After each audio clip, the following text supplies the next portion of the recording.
ओम शांति। आज 29 जनवरी 2023 बाबा की मुरली सुनेंगे। सबसे पहले मुख्य बिंदु देखते हैं। आज बाबा ने कहा, द्वापर युग से अनेक भगत आत्माएं दानी बनी हैं।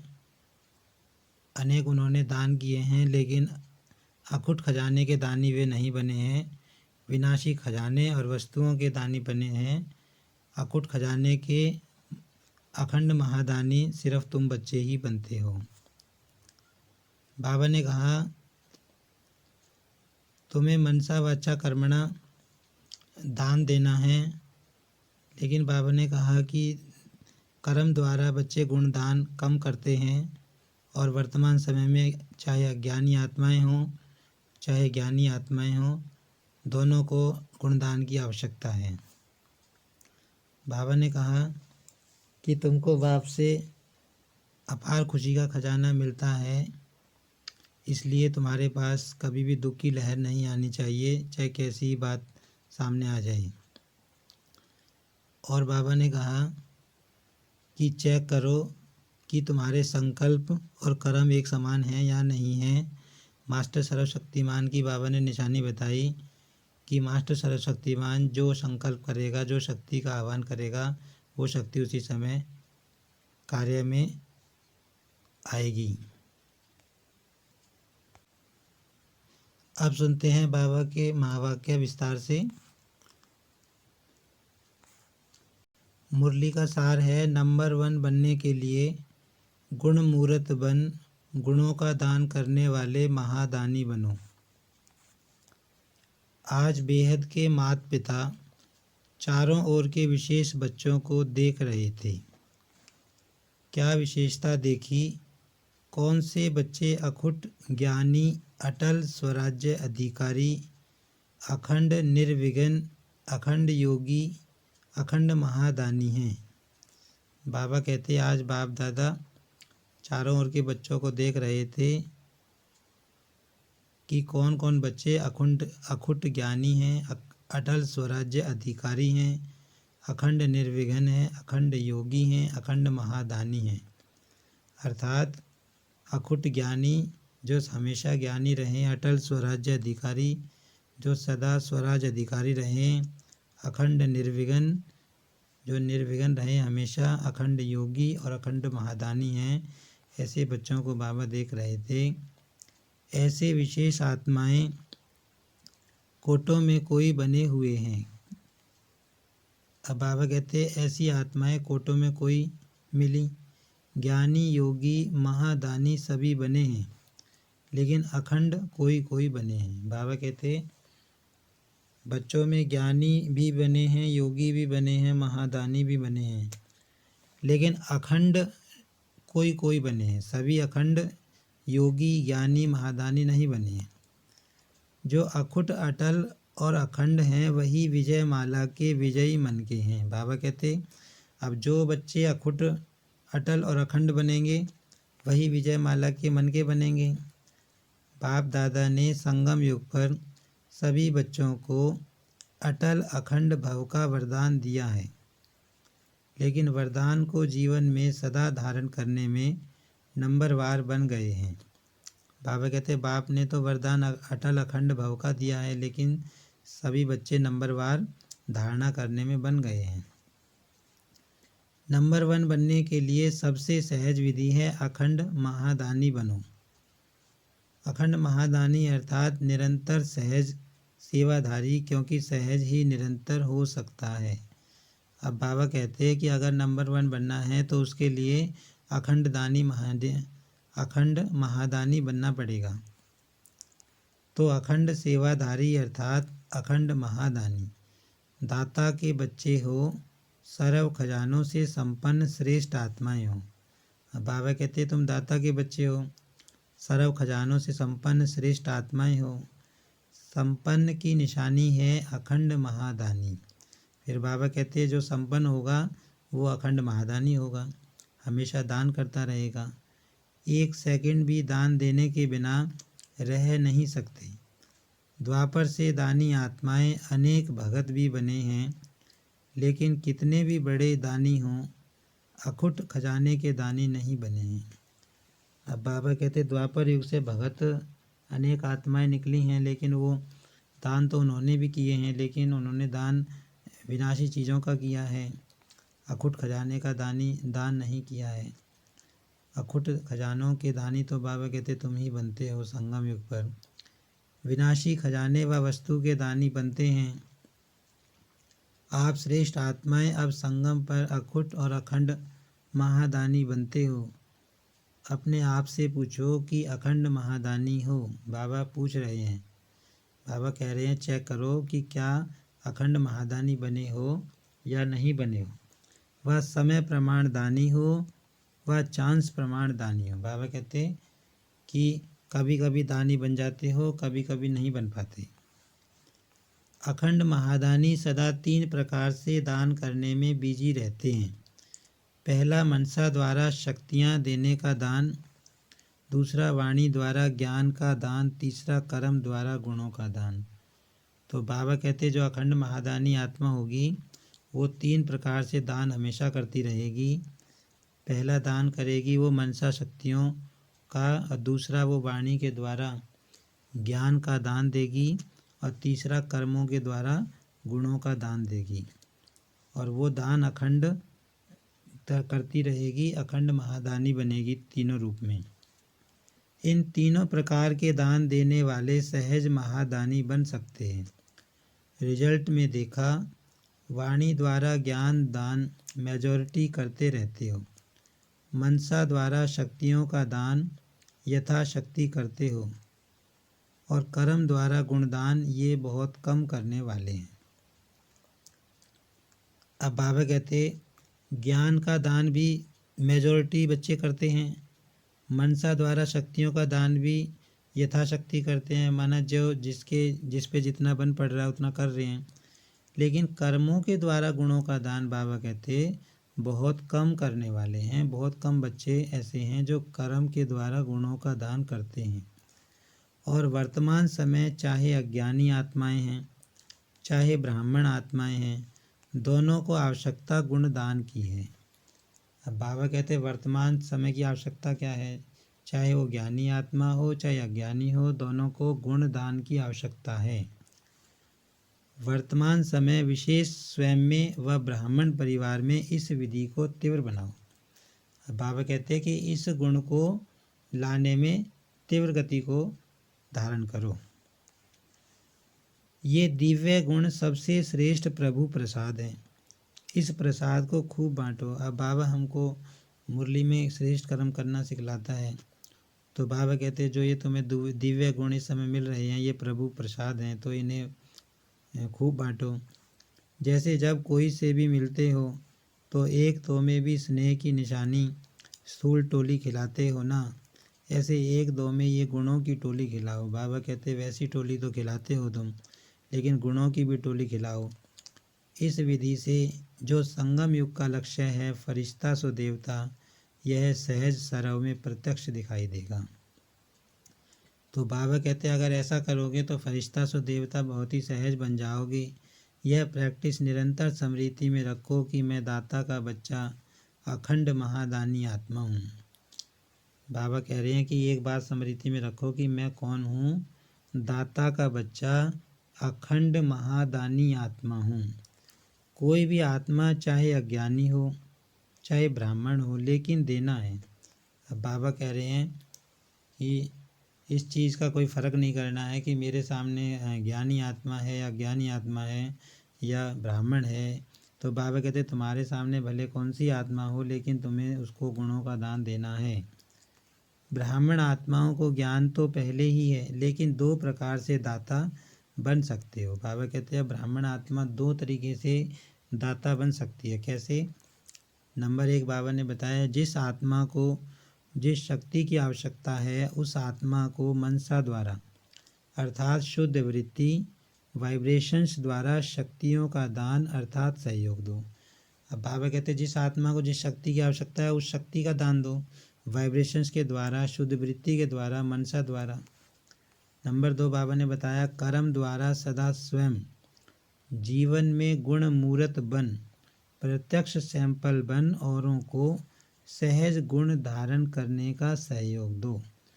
माना बाबा का कहने का मतलब है कि तुम सैंपल बनो, तुम श्रेष्ठ कर्म करो तो दूसरों के लिए तुम सैंपल बनोगे तो तुम्हें देख के वो भी श्रेष्ठ कर्म करेंगे। इसको कहा जाता है गुणदान। दान का अर्थ है सहयोग देना। आजकल ब्राह्मण आत्माएं भी सुनने की बजाय प्रत्यक्ष प्रमाण देखना चाहती हैं। अब बाबा कहते ब्राह्मण आत्माएं हैं, वो सुनना नहीं चाहती, वो प्रत्यक्ष प्रमाण देखना चाहती हैं कि किसने ऐसा किया हुआ है, बाबा की श्रीमत पर एक्यूरेट कोई चल पाया है, अभी तक यह नहीं चल पाया है। वो देखना चाहती हैं कि क्या किसी आत्मा ने ये करके दिखाया है या नहीं करके दिखाया है। किसी को भी शक्ति धारण करने की व गुण धारण करने की शिक्षा देना चाहते हो तो कोई दिल में सोचते, कोई कहते कि ऐसे धारणा मूर्ख कौन बने हैं। तो जब भी किसी को कोई शिक्षा देते हैं तो वो क्या कहते हैं कि ऐसा कौन बना है अब तक। तो देखना चाहते हैं लेकिन सुनना नहीं चाहते। ऐसे एक दो में कहते हो ना कौन बना है, सबको देख लिया, फिर क्या कहते हैं कि अभी तक कौन बनाया ऐसा, हमने तो सबको देख लिया। जब कोई बात आती है तो कहते हैं कोई नहीं बना है, सब चलता है, लेकिन यह अलबेलेपन के बोल हैं, यथार्थ नहीं है। बाबा कहते जब ऐसे बोलते हो कि कौन बना है ऐसा, है ना, ऐसा बनना तो मुश्किल है, तो बाबा कहते ये तो अलबेलेपन के बोल हैं, यथार्थ नहीं है। यथार्थ क्या है? फॉलो ब्रह्मा बाप। जैसे ब्रह्मा बाप ने स्वयं सदा अपने को निमित्त एग्जाम्पल बनाया, सदा यह लक्ष्य लक्षण में लाया। जो ओटे सो अर्जुन, अर्थात जो स्वयं को निमित्त प्रत्यक्ष प्रमाण बनाता है वही अर्जुन अर्थात अव्वल नंबर का बनता है। बाबा बता रहे हैं कि जैसे ब्रह्मा बाप ने करके दिखाया, जो ओटे सो अर्जुन, मतलब जो पहले करे, है ना, वो अर्जुन, वो नंबर 1 लेने वाला। अगर फॉलो फादर करना है तो दूसरे को देख बनने में नंबर 1 नहीं बन सकेंगे, नंबर वार बन जाएंगे। बाबा कहते कि अगर दूसरों को देखोगे, है ना, दूसरों का वेट करोगे कि वो बनेंगे तो हम बनेंगे, तो बाबा कहते फिर नंबर 1 नहीं बन सकते, नंबर वार बन जाएंगे। नंबर 1 आत्मा की निशानी है। हर श्रेष्ठ कार्य में मुझे निमित्त बन औरों को सिंपल करने के लिए सैंपल बनना है। अब बाबा नंबर 1 आत्मा की निशानी बता रहे हैं कि वो क्या समझेगी कि मुझे हर श्रेष्ठ काम मुझे पहले करना है, दूसरा करे ना करे मुझे ज़रूर करना है ना, मुझे निमित्त बनना है और मुझे निमित्त बन के श्रेष्ठ कर्म करके दूसरों के लिए सैंपल बनना है। बाबा कहते वो ऐसा कर्म करेगी। दूसरे को देखना, चाहे बड़ों को, चाहे छोटों को, चाहे समान वालों को, लेकिन दूसरों को देख बनना कि पहले यह बने तो मैं बनूं। तो नंबर 1 तो वह हो गया ना जो बनेगा। अब बाबा कह रहे हैं कि मान लो हम देख रहे हैं, हम कह रहे हैं कि भी पहले वो बने तो हम बने, तो अगर वो पहले सामने वाला पहले बन गया तो वो नंबर 1 में चला जाएगा। फिर बाबा कहते तुम तो नंबर 1 में नहीं बन पाओगे ना। इसीलिए बाबा कहते जो ओटे सो अर्जुन, माना जो पहले करेगा, जो एग्जाम्पल बनेगा, जो सैंपल बनेगा, वो नंबर 1 बनेगा। तो स्वयं स्वतः ही नंबर वार में आ जाते हैं। तो अखंड महादानी आत्मा सदा अपने को हर सेकंड तीनों ही महादान में से कोई ना कोई दान करने में बिजी रखता है। तो बाबा अखंड महादानी आत्मा की विशेषता बता रहे हैं कि वो हमेशा किसी ना किसी प्रकार का 3 जो दान बाबा ने बताए उनमें बिजी रहता है करने में। जैसा समय वैसी सेवा में सदा लगा हुआ रहता है। उनको व्यर्थ देखने, सुनने व करने की फुर्सत ही नहीं। अब बाबा कहते जो महादानी बनेगा उसको व्यर्थ ना देखने की फुर्सत मिलेगी, ना सुनने की फुर्सत मिलेगी और ना वो व्यर्थ कर्म करेगा। तो महादानी बने हो, फिर बाबा पूछ रहा है चेक करो बताओ कि महादानी बने हो। अभी अंडरलाइन करो अखंड बने हैं। बाबा अंडरलाइन करवा रहा है कि चेक करो कि अखंड बने हैं या नहीं बने हैं। अगर बीच बीच में दातापन में खंडन पड़ता है तो खंडित को संपूर्ण नहीं कहा जाता। बाबा कहते अगर तुम दानी बनने में बीच बीच में खंडित होते हो तो खंडित को संपूर्ण नहीं कहा जाता। वर्तमान समय आपस में विशेष कर्म द्वारा गुणदाता बनने की आवश्यकता है। हर एक संकल्प करो कि मुझे सदा गुण मूर्त बन सबको गुण मूर्त बनाने का विशेष कर्तव्य करना ही है। बाबा कहते हैं ये अंदर में संकल्प करो कि मुझे गुण मूर्त बनना है, मुझे एग्जाम्पल बनना है, मुझे सैंपल बनना है, मुझे पहले करना है, दूसरे का इंतज़ार नहीं करना। तो स्वयं की और सर्व की कमजोरियां समाप्त करने की इस विधि में हर एक अपने को निमित्त अव्वल नंबर समझ आगे बढ़ते चलो। बाबा कहते कि इस विधि से आगे बढ़ो नंबर 1 लेने के लिए।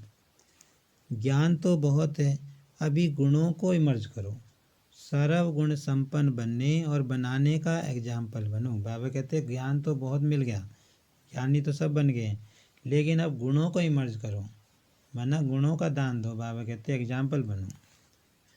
अच्छा, सर्व अखंड योगी तू आत्माएं, सर्व सदा गुण मूर्त आत्माओं को, सर्व हर संकल्प हर सेकंड महादानी व महासहयोगी विशेष आत्माओं को सदा स्वयं को श्रेष्ठता में सैंपल बन, सर्व आत्माओं को सिंपल सहज प्रेरणा देने वाले, सदा स्वयं को निमित्त नंबर 1 समझ प्रत्यक्ष प्रमाण देने वाले बाप समान आत्माओं को बाप दादा का याद प्यार और नमस्ते।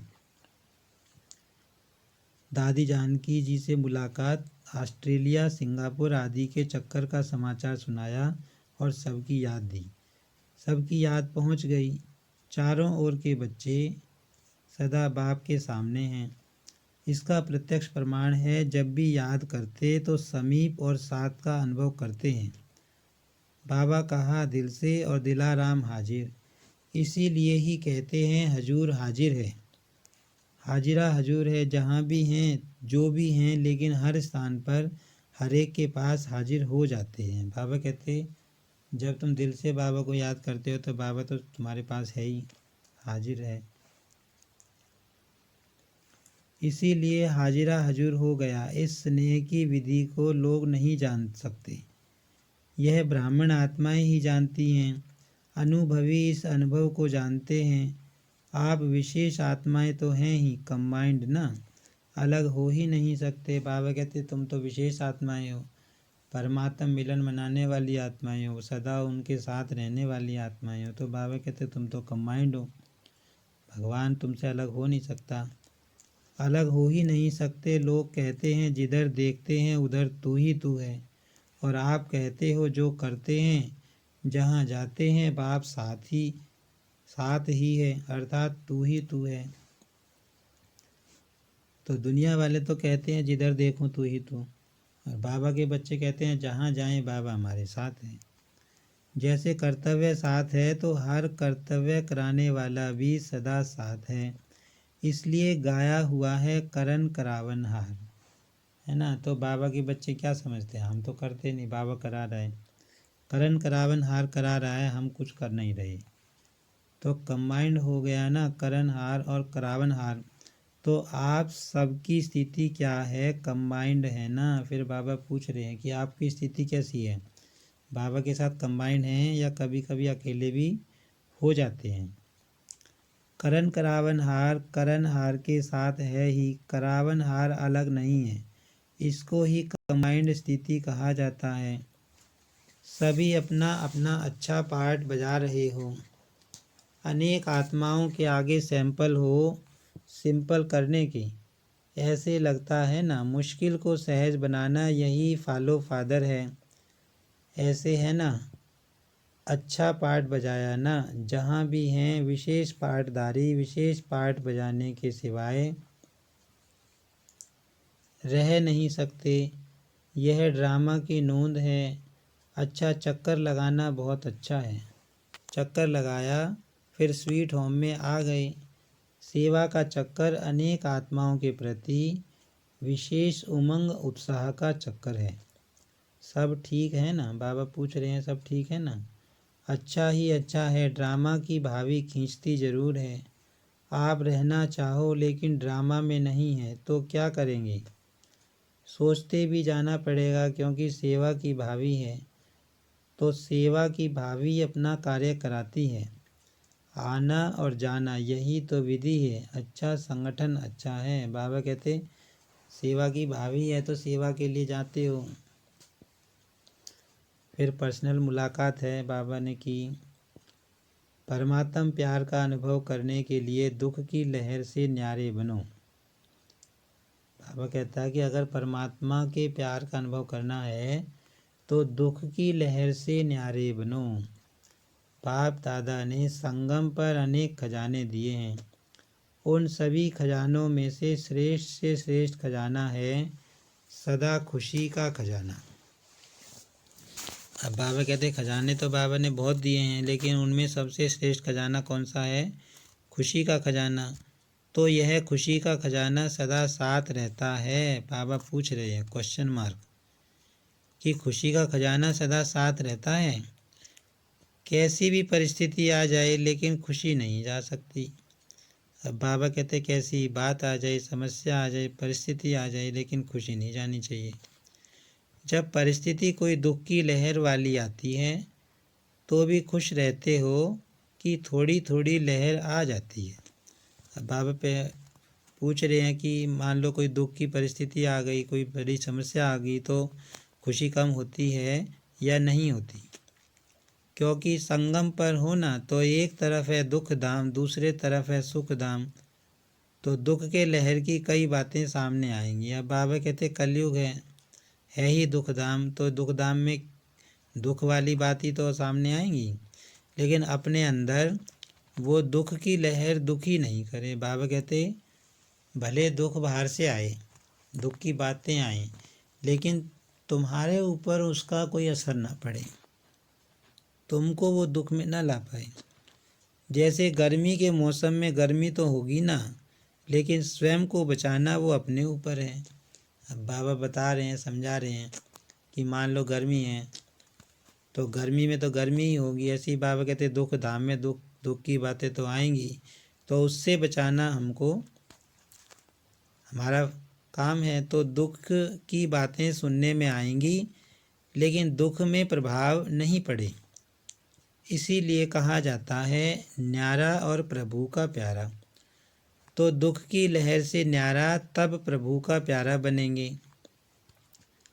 जितना न्यारा उतना प्यारा। अपने आप को देखो कि कितने न्यारे बने हैं। जितना न्यारा बनते जाते हो उतना ही सहज परमात्म प्यार का अनुभव करते हो। माना दुनिया से न्यारा, दुख दर्द की दुनिया से न्यारा, इन बातों से न्यारा, कलयुगी दुनिया की बातों से न्यारा। बाबा कहते जो जितना बनता जाएगा उसको उतना ही परमात्म प्यार अनुभव होगा। तो हर रोज़ चेक करो कि कितने न्यारे रहे, कितने प्यारे रहे, क्योंकि ये प्यार परमात्म प्यार है जो और कोई भी युग में प्राप्त हो नहीं सकता। अब बाबा कहते ये परमात्मा से मिलने वाला प्यार है, ये सब हर युग में तो नहीं मिलता। संगम युग में शिव बाबा धरती पे आकर बच्चों को प्यार करते हैं।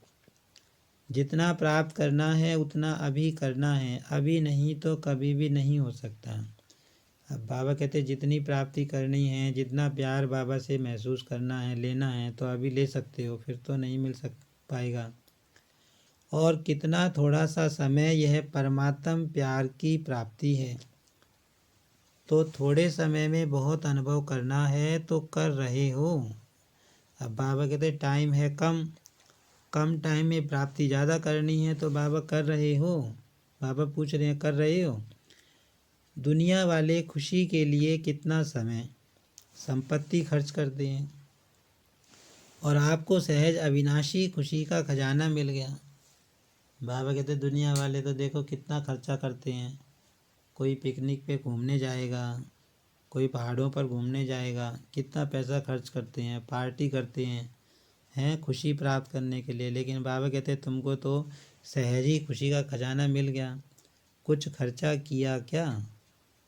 बाबा पूछ रहे हैं कि जो खजाने मिल रहे हैं उनमें कोई खर्चा लगता है? खुशी के आगे खर्च करने की वस्तु है ही क्या जो देंगे। तो यही खुशी के गीत गाते रहो कि जो पाना था वो पा लिया ना। बाबा कहते ये गीत गाओ बस कि पाना था सो पा लिया, है ना। फिर बाबा ने पूछा कि पा लिया है या नहीं पाया। तो जब कोई चीज़ मिल जाती है तो खुशी में नाचते रहते हैं। दूसरों को भी यह खुशी बांटते जाओ। जितना बांटते जाते हो उतना बढ़ती जाती है, क्योंकि बांटना माना बढ़ना। अब बाबा कहते तुम्हें खुशी मिली है तो तुम्हें वो खुशी दूसरों को बांटनी है, बांटने से वो बढ़ेगी।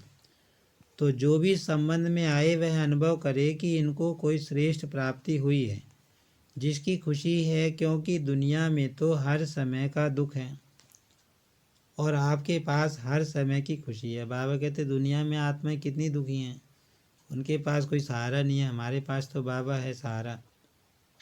तो दुखी को खुशी देना यह सबसे बड़े से बड़ा पुण्य है। तो सभी निर्विघ्न बन आगे उड़ रहे हो या छोटे छोटे विघ्न रोक लेते हैं। अब बाबा कहते हैं निर्विघ्न बनकर उड़ रहे हो या बीच में विघ्न रोक लेते हैं। विघ्नों का काम है आना और आपका काम है विजय प्राप्त करना। जब विघ्न अपना कार्य अच्छी तरह से कर रहे हैं तो आप मास्टर सर्वशक्तिवान अपने विजय के कार्य में सदा सफल रहो। बाबा कहते जब विघ्न अपना कार्य कर रहे हैं तो तुम भी सफलता मूर्त बनकर चलते रहो। सदा यह याद रखो कि हम विघ्न विनाशक आत्माएं हैं। बाबा टाइटल दे रहे हैं हमको कि तुम विघ्न विनाशक आत्माएं हैं, ये याद रखो। विघ्न विनाशक का जो यादगार है उसका प्रैक्टिकल में अनुभव कर रहे हो ना। फिर दूसरी पॉइंट बाबा बता रहे हैं, अचल स्थिति बनाने के लिए मास्टर सर्वशक्तिमान का टाइटल स्मृति में रखो। स्वयं को सदा सर्व खजानों से भरपूर अर्थात संपन्न आत्मा अनुभव करते हो। अब बाबा पूछ रहे हैं कि अपने को ऐसा महसूस करते हो कि हम सर्व खजानों से भरपूर आत्मा हैं, क्योंकि जो संपन्न होता है तो संपन्नता की निशानी है कि वो अचल होगा, हलचल में नहीं आएगा। जितना खाली होता है उतनी हलचल होती है। तो किसी भी प्रकार की हलचल, चाहे संकल्प द्वारा, चाहे वाणी द्वारा, चाहे संबंध संपर्क द्वारा, किसी भी प्रकार की हलचल अगर होती है तो सिद्ध है कि खजाने से संपन्न नहीं है। तो बाबा कहते हैं अगर किसी भी तरह की हलचल हो रही है तो इसका मतलब आत्मा संपन्न नहीं बनी। संकल्प में भी स्वप्न में भी अचल। बाबा कहते संकल्प में भी स्वप्न में भी कोई हलचल ना आए, क्योंकि जितना जितना मास्टर सर्वशक्तिमान स्वरूप की स्मृति मर्ज होगी उतना यह हलचल मर्ज होती जाएगी। बाबा कहते जितना तुम मास्टर सर्वशक्तिमान की स्मृति में रहोगे तो उतनी हलचल समाप्त होती जाएगी। तो मास्टर सर्वशक्तिमान की स्मृति प्रत्यक्ष रूप में इमर्ज हो। जैसे शरीर का ऑक्यूपेशन इमर्ज रहता है, मर्ज नहीं होता, ऐसे यह ब्राह्मण जीवन का ऑक्यूपेशन इमर्ज रूप में रहे। तो यह चेक करो इमर्ज रहता है या मर्ज रहता है। इमर्ज रहता है तो उसकी निशानी है हर कर्म में वह नशा होगा और दूसरों को भी अनुभव होगा कि यह शक्तिशाली आत्मा है। बाबा कहते हैं अगर सदैव स्मृति रहती है मास्टर सर्वशक्तिमान की तो उसकी शक्तिशाली स्थिति का दूसरों को भी अनुभव होगा। तो कहा जाता है हलचल से परे अचल। अचल घर आपका यादगार है, तो आपका ऑक्यूपेशन सदा याद रखो कि हम मास्टर सर्वशक्तिमान हैं, क्योंकि आजकल सर्व आत्माएं अति कमज़ोर हैं। तो कमज़ोर आत्माओं को शक्ति चाहिए। शक्ति कौन देगा? जो स्वयं मास्टर सर्वशक्तिमान होगा। अब बाबा कहते दुनिया में आत्माएं सब कमज़ोर हैं, उनको शक्ति चाहिए। तो जो मास्टर सर्वशक्तिमान होगा वही शक्ति दे सकता है। किसी भी आत्मा से मिलेंगे तो वो क्या आप अपनी बातें सुनाएंगे? कमज़ोरी की बातें सुनाते हैं ना। जो करना चाहते हैं वो कर नहीं सकते, तो इसका प्रमाण है कि कमज़ोर हैं। और आप जो संकल्प करते हो वो कर्म में ला सकते हो। तो मास्टर सर्वशक्तिमान की निशानी है कि संकल्प और कर्म दोनों समान हो। बाबा मास्टर सर्वशक्तिमान की निशानी बता रहे हैं कि उसका संकल्प और कर्म एक समान होगा।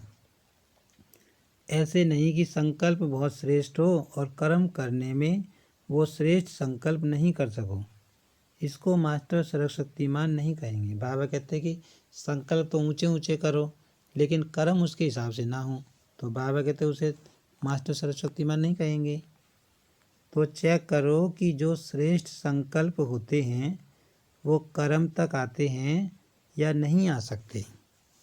अब बाबा कह रहा है चेक करो कि सारे संकल्प जो सोचते हो वो प्रैक्टिकल में हो रहे हैं या नहीं हो रहे।